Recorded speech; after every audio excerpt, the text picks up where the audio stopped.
If you're experiencing sync issues on SirionLabs 2026, follow these steps to troubleshoot and resolve the problem effectively.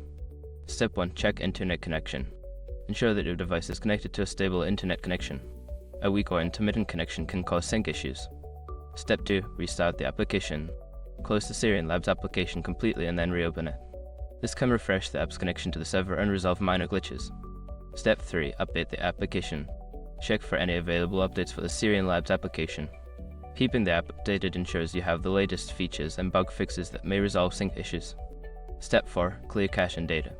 Go to your device settings, find the SirionLabs app, and clear its cache and data. This can help eliminate any corrupted files that may be causing sync problems. Step 5. Contact support. If the issue persists after trying the above steps, reach out to SirionLabs customer support for further assistance. They can provide specialized help tailored to your specific situation. By following these steps, you should be able to resolve sync issues on SirionLabs 2026. If problems continue, don't hesitate to seek professional support.